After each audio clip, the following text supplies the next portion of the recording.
నమస్తే, నేను మీ జర్నలిస్ట్ నవత.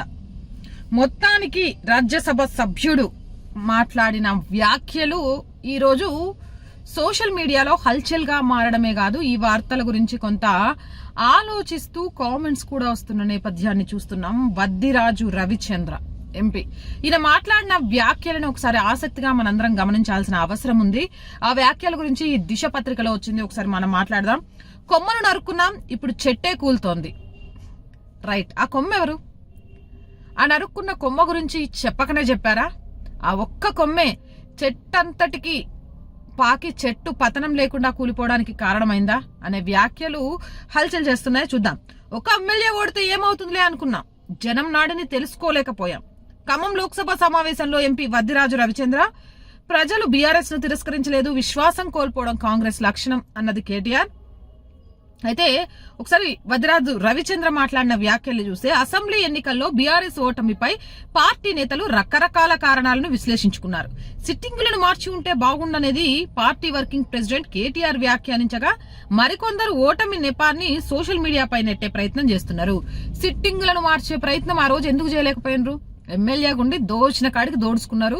వీళ్ళు గనక పార్టీ మరి జంపు జలానీలైతే ఇక ఇప్పటికే ప్రజా వ్యతిరేకత, వాళ్ళ దగ్గర ఉన్న డబ్బు ఆ పార్టీ ద్వారా గెలిస్తే కష్టమవుతుందని అన్ని పార్టీల కంటే ముందే అధికారంలో ఉండి కూడా మేము ఎంత ఫస్ట్ ఉన్నామో చూడని చూపించుకోవడానికి అభ్యర్థులను 2 నెలల ముందే ప్రకటించినాం. 2 నెలలు కాదు, అంతకంటే ఎక్కువే అనుకుంటా.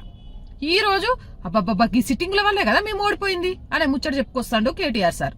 ఇక అది పక్కన పెట్టేస్తే సోషల్ మీడియా మీద ఈ నెపాన్ని నెట్టేసి తప్పించుకునే ప్రయత్నం కొందరు చేస్తే ఏమో గులాబీల జెండాలట కండువా వేయించి మరీ సెలబ్రిటీలతో సోషల్ మీడియాను ఈరోజు బీఆర్ఎస్ పార్టీ వాడుకున్నంతగా ఇంకెవరైనా వాడుకున్నారా సార్?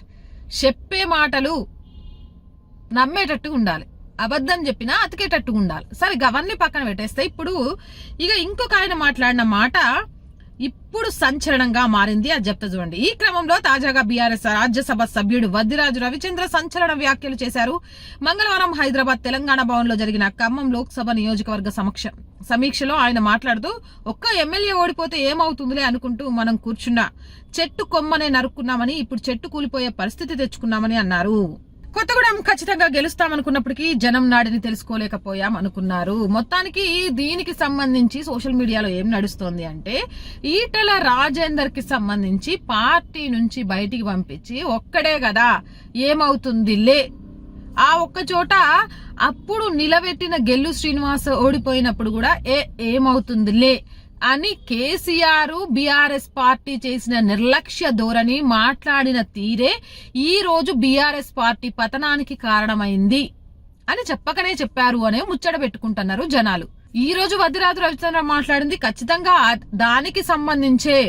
ఆయన భావాలు ఏవైనా కావచ్చు, ఇటు ఈటల అభిమానులు గాని లేకపోతే జనాలు గాని అదే చెప్పుకుంటున్నారు. ఈటలను పార్టీ నుంచి పంపించేసి ఒక్క అభ్యర్థే కదా, ఒక్క నియోజకవర్గమే కదా, ఒక్క ఓటమి కదా అని ఊరుకుంటే, ఈ రోజు కూర్చున్న చెట్టునే ఒక ఉద్యమ పార్టీగా ఉన్న పార్టీలో ఉద్యమ సమయంలో కేసీఆర్ కి ఎంతటి తోడుగా ఉన్నాడు అనే వ్యక్తికి సంబంధించి కేసీఆర్ చేసిన అవమానం, కేసీఆర్ చేసిన నిర్లక్ష్యం, ఆయన కూర్చున్న కొమ్మను ఆయన నరుకోవడం కాదు, బీఆర్ఎస్ అనే ఒక వృక్షాన్ని పెక్కుటి వేలతో పీకేయడానికి కారణమవుతుంది అంటూ కూడా సోషల్ మీడియాలో వార్తలైతే నడుస్తున్నాయి. మరి మీరేమనుకుంటున్నారు?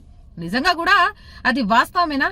కేసీఆర్ నిర్లక్ష్యము, కేసీఆర్ నాయకుల మీద చూపించే అహంకార ధోరణి, అలాగే పార్టీ నుంచి వీడే వాళ్ళ విషయంలో కేసీఆర్ చేస్తున్న వ్యాఖ్యలు, పొంగులేటి లాంటి వాళ్ళ శబదాలు, ఈటల లాంటి వాళ్ళు పార్టీ నుంచి బయటికి వెళ్లడాలు, ఇవన్నీ ఈరోజు బీఆర్ఎస్ పార్టీ వటవృక్షం కూలిపోవడానికి కారణం అని మీరు అనుకుంటే కింద కామెంట్ సెక్షన్ లో తెలియజేయండి. ఇలాంటి మోర్ వీడియోస్ కోసం జర్నలిస్ట్ నవత ఛానల్ వెంటనే సబ్స్క్రైబ్ చేసుకోండి. ఈ వీడియో నచ్చిందా లైక్ చేయండి, షేర్ చేయండి.